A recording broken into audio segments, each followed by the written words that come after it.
Well, welcome those of you who are watching this YouTube channel, and I appreciate you being here.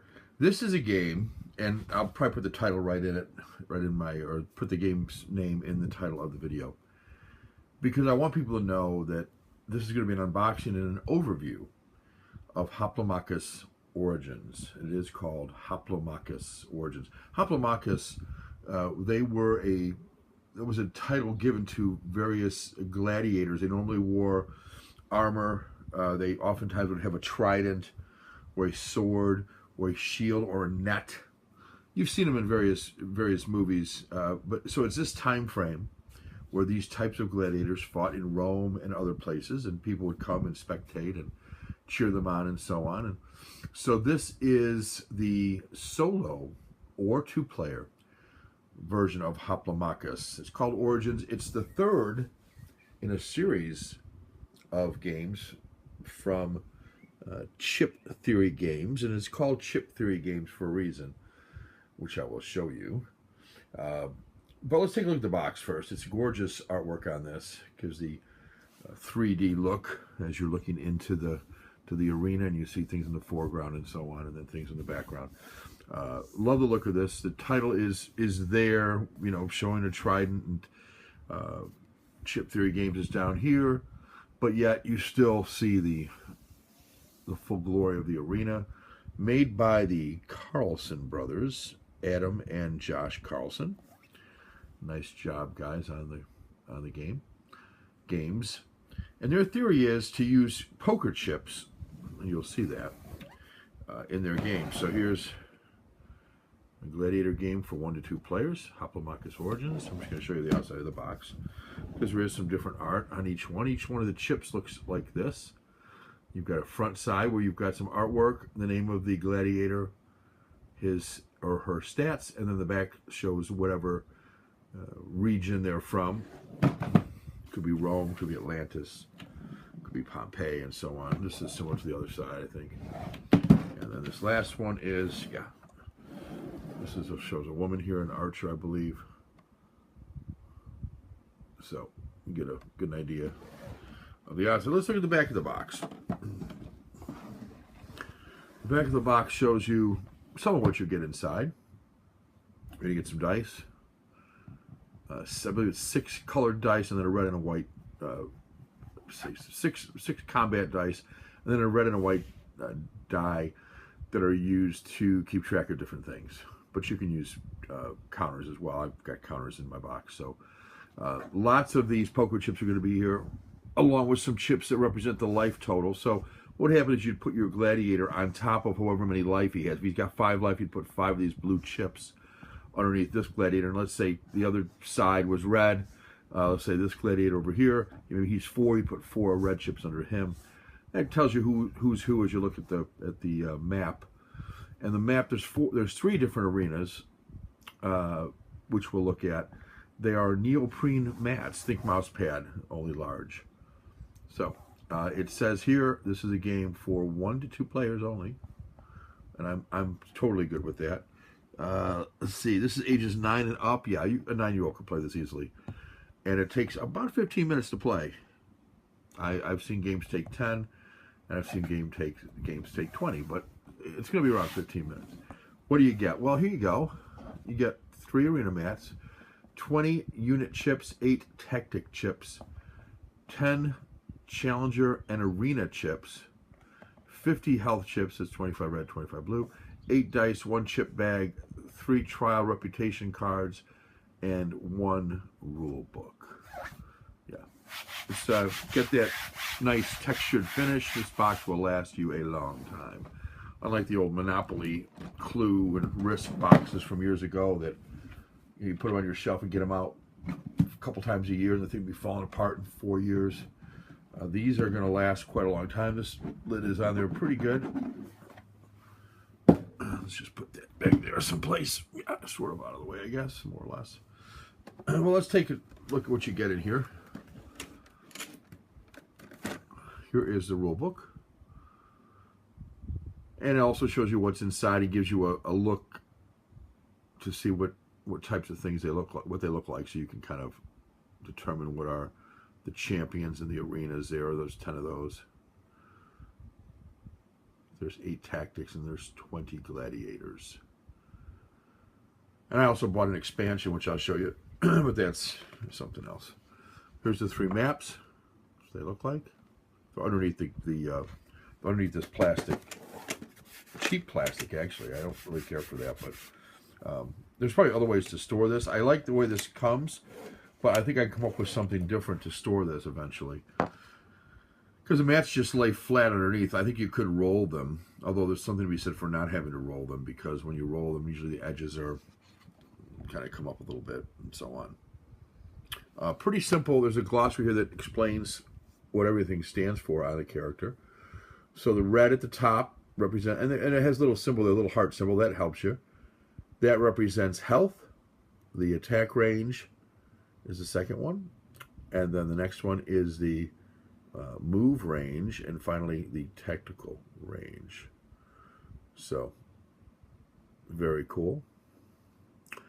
And so you don't need the power or anything as far as how, because what happens is you're going to roll the dice that show there. So under Automni, yeah, figure that out later. He rolls 2 blue dice. So you've got dice, and I know that almost looks purple, but the dice are actually going to be blue. So you're going to roll 2 blue dice for him, and an H represents a hit, and a blank represents a miss.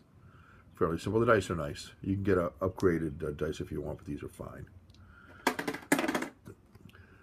And then you also see this person's got a natural ability called cover, or an innate ability called cover, and then a retaliate ability.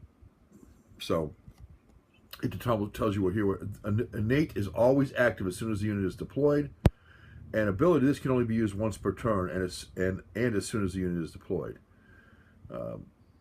So you've got, in his case, he's got retaliate and cover.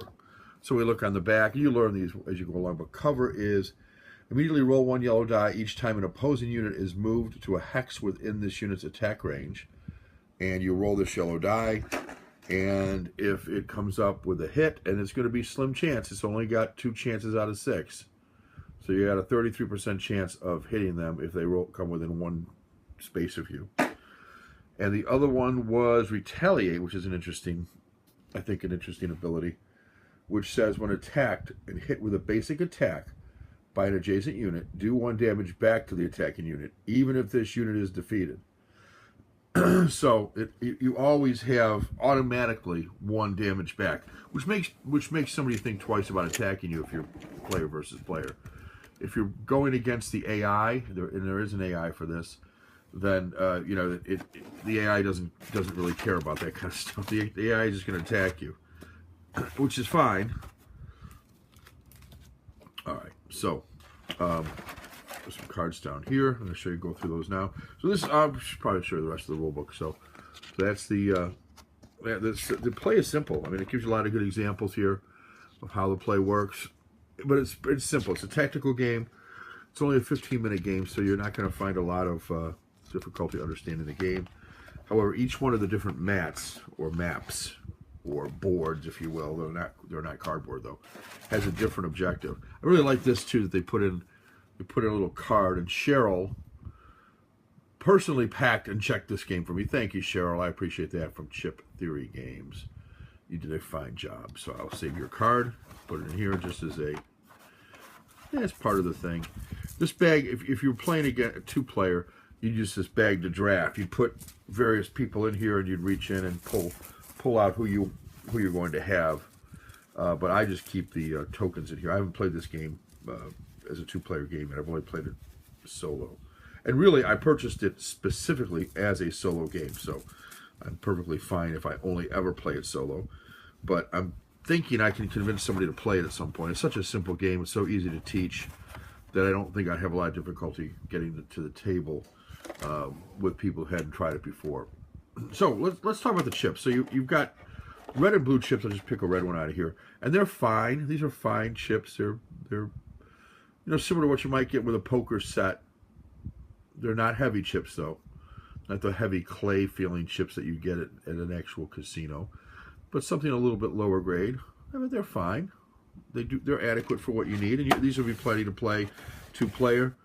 Not a problem. And even when you play solo, you're going to use both of these, so it's easier to keep track of who's who, which units are yours and which units are the opponents. Although once you get them out there, it's not that difficult. This is the expansion I got, so I'm going to take this out for a moment.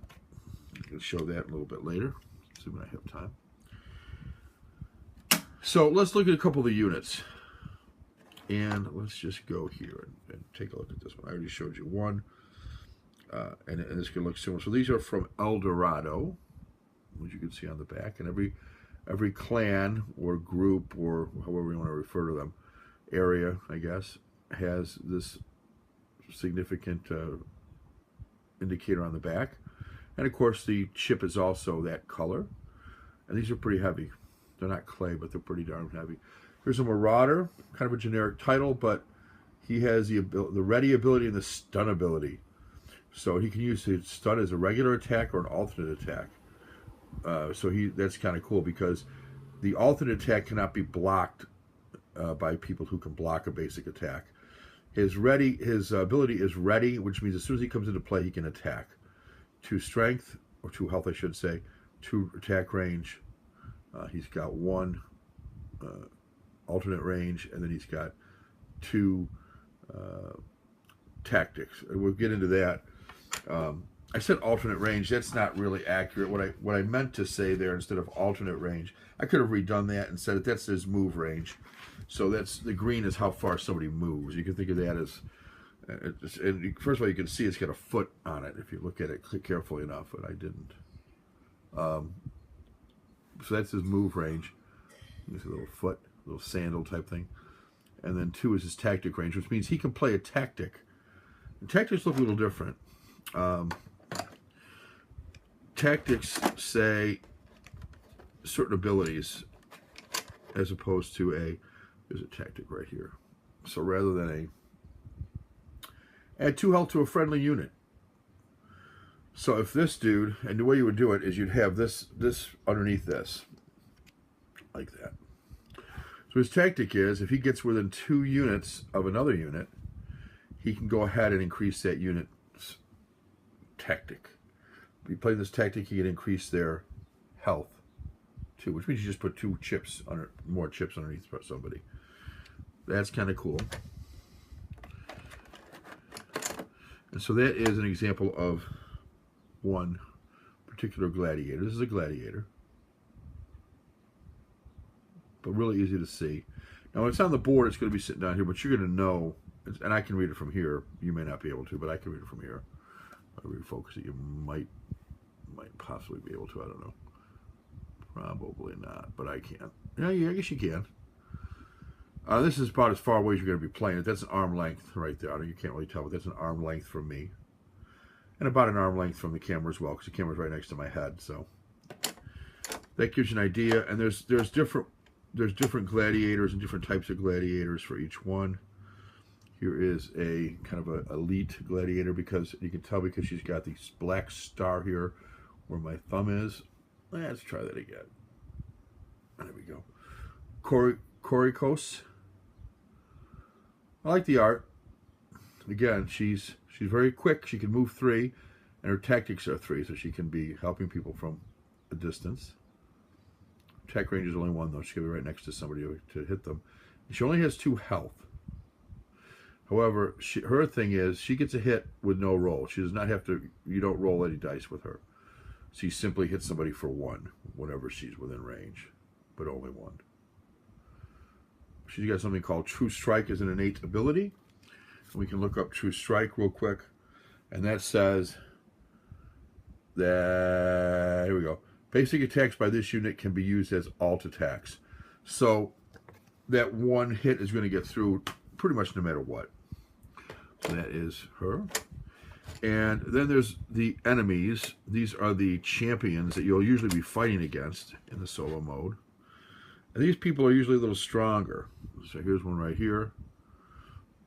And they're different from all the others. Here's the Zack. He's 6 health, so you're going to take a lot to kill him.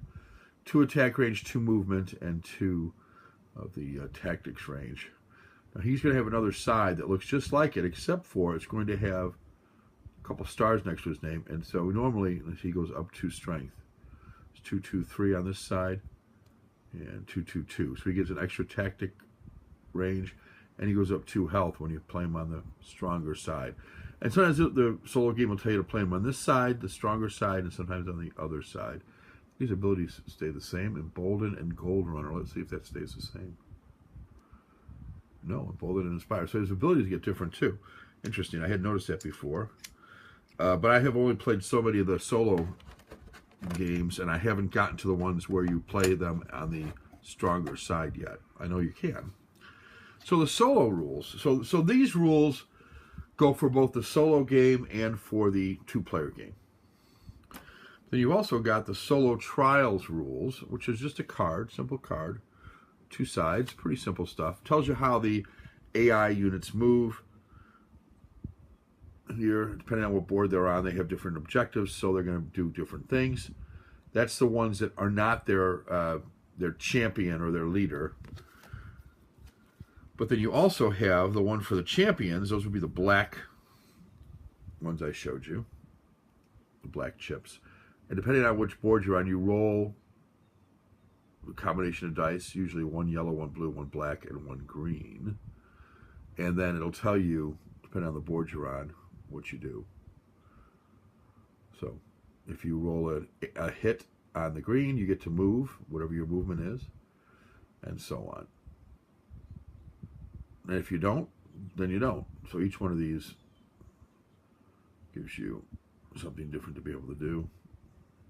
The black die is the most likely to hit somebody. So here's a basic attack.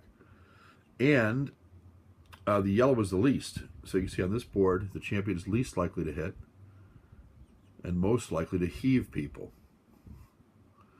And there's reasons why those abilities are there. It depends on each board. And here, let's see, what else do I want to show you here? Here are the 20 standard trials that come for the solo game. The first 2 or 3 are easy, and after that they start to get more difficult. And the rules say if you start, well, if you're up to, say, trial 6 here, you have to follow these rules. So you're going against the people they show, and if they're bold, in bold, you're using the advanced side. So you can see I'm not up to trial 6 yet. And you have to, your first 2 units must be deployed. Must be 2 health units. So you can't have a 5 or 6 health unit on your side for your first 2 anyway. And it tells you what way you have to play it.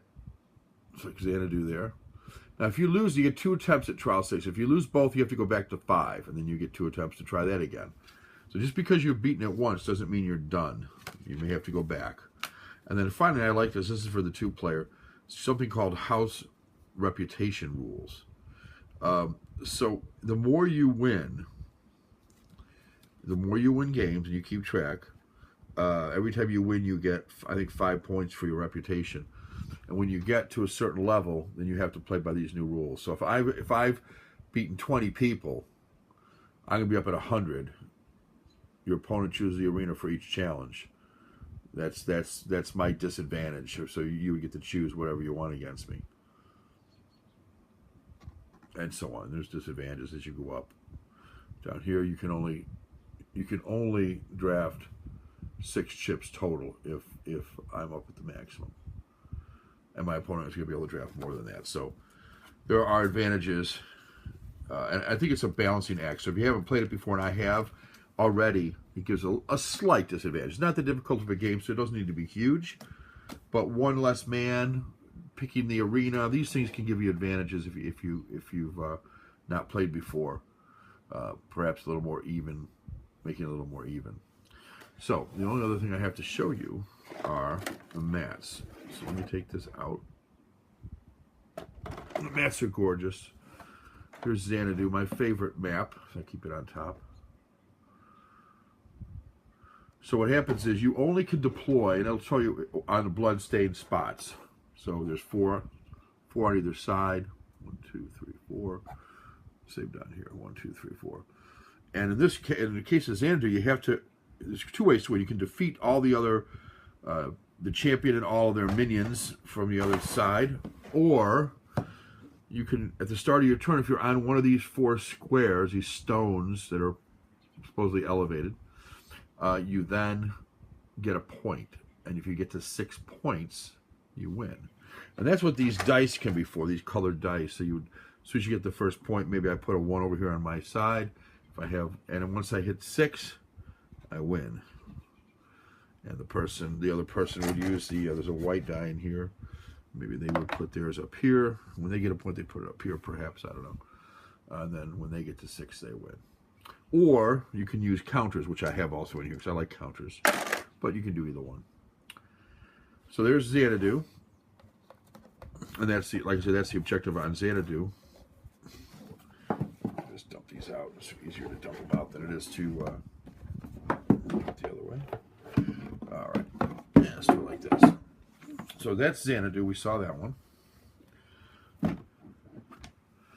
Now next is, what's this one? This one is El Dorado. Okay, with El Dorado, you've got a couple spots on the map here, on the mat. One here, and one here. And what you're going to do is you're going to put a chip on each one of these. And these chips are what they call tributes. So maybe I'll put the gold one here and the silver one here. And the idea is, if I'm starting down here, I would start on one of these red spaces down here. Or no, it's the green, I'm sorry. And my opponent would start on the red. The object is to go and capture this. So let's say this is my guy right here. To go and capture this and then bring it to here. Once I do that, I win. Fountain you can't go through, so part of this is maybe blocking the way with other dudes. I got these 2 guys here. You can't go through people without fighting them. So perhaps if this is the opponent's guy here, and he picks up this one, and he's heading my way, I block this off on this side. Now he's got to go around. It just makes it longer for him to get there. And maybe I scoot along here and try to beat him. So in a lot of ways, it's a race to the finish on this particular map. Now, again, you can also always just kill the other person. So that's another opportunity. And then I'm going to show you the expansion I got here in a moment. And then finally, this is Atlantis. And Atlantis, same thing, kill people. But Atlantis has an interesting thing. There's 2 things with Atlantis. One is there's a sea monster that might come out. He's got 2 sides, and they are different. So you've got a more powerful sea monster and then a less powerful sea monster. So the sea monster may come out if you are in Atlantis.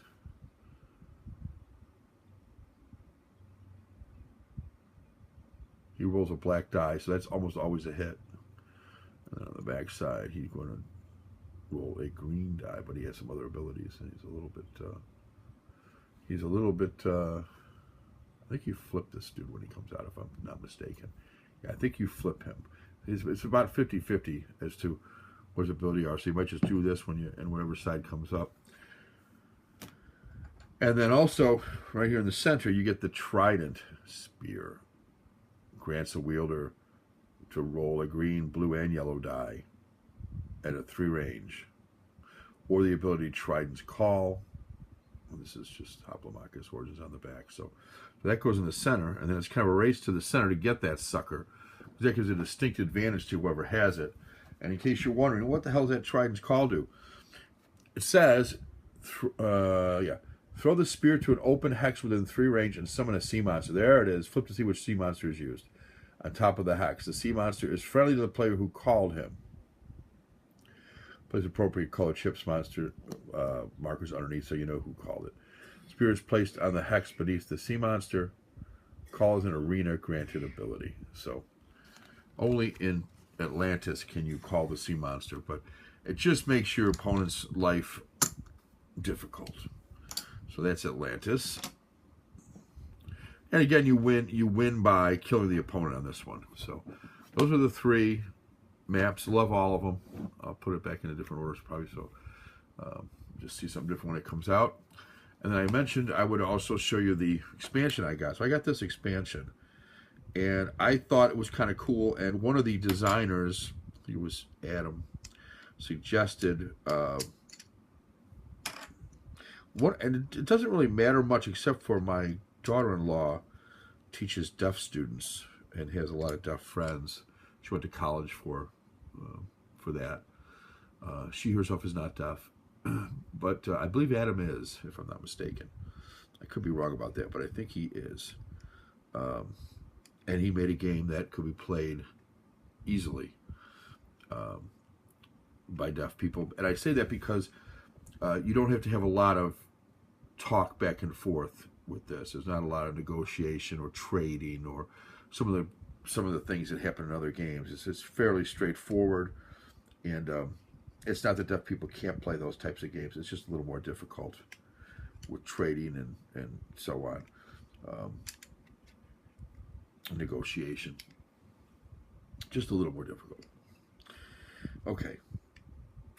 Back to this. This was called Beastmaster. So in this one, this expansion, it had 2, 4, 6, 8, 10 chips. And this was like $10, I think. 10, or maybe it was 15. But you get 10 chips. 2 for each of the groups. So here's Eldorado gets 2. And they get the Eldorian Beastmaster. And his beast is the Emerald Falcon. So he has some special abilities, the Falcon does. And I don't know, what I don't know is, here's Talon Strike. I'm going to have to look those up because they're not going to be on this. So I think there's some printouts you can get.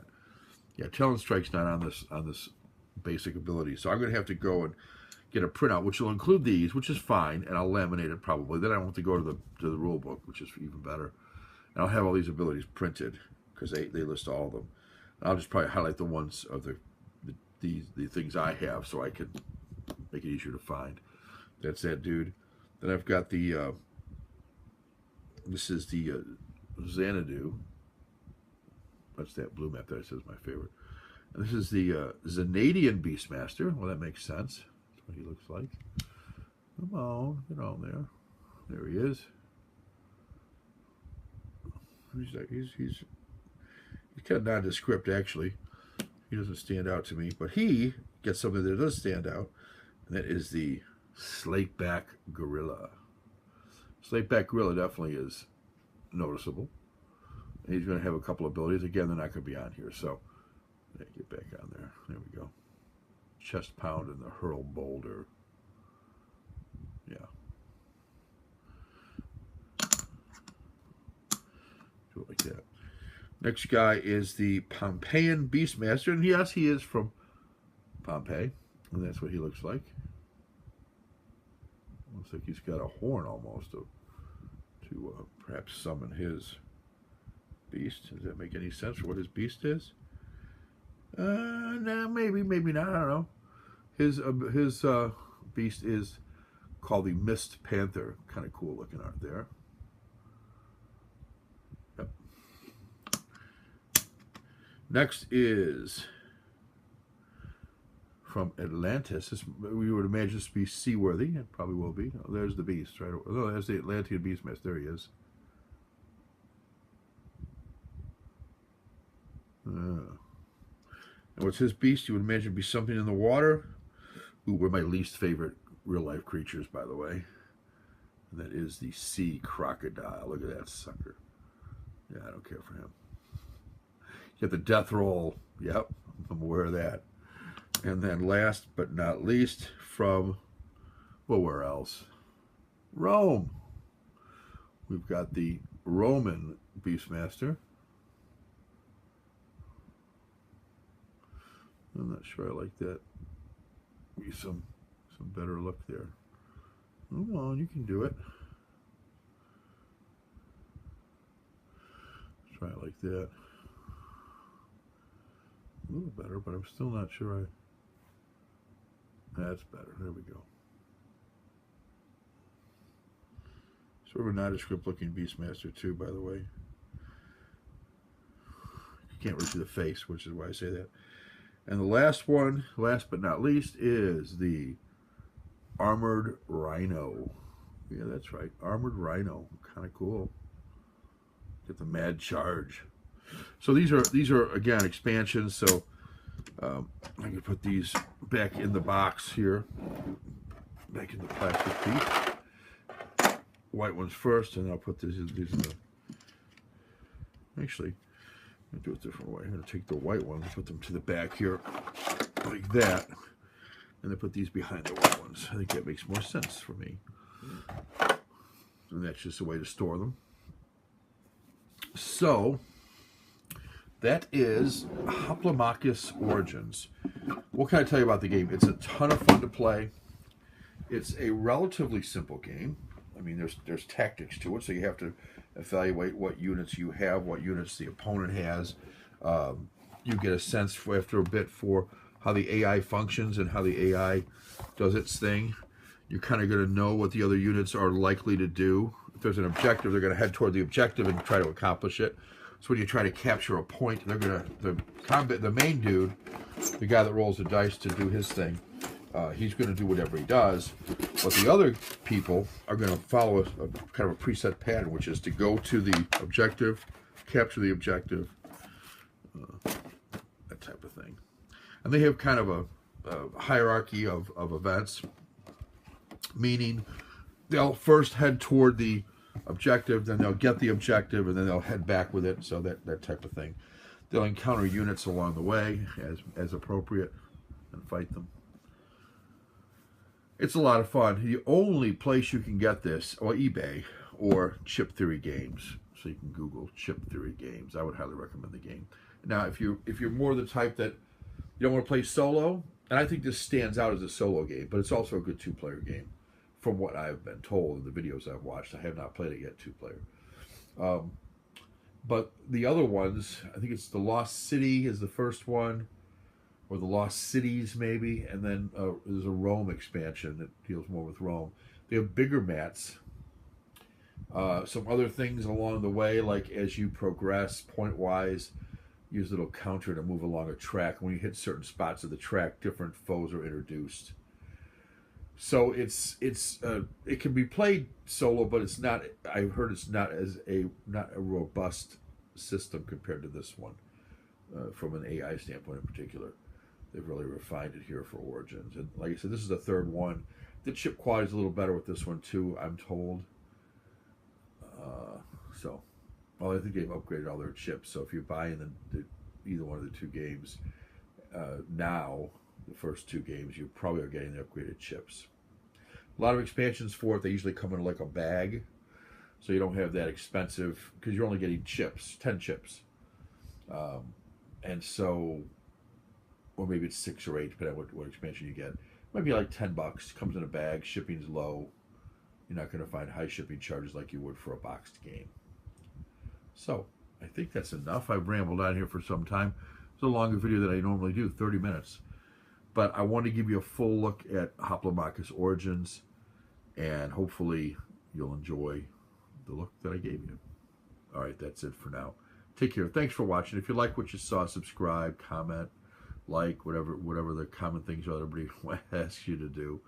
I do this for fun. I'm not looking for a lot of viewers, but I'm looking for interaction. So if you're interested in interacting, asking questions about it, telling me your experience with it, recommending other games, all that kind of stuff, absolutely love to have those kind of chats. All right, take care, guys.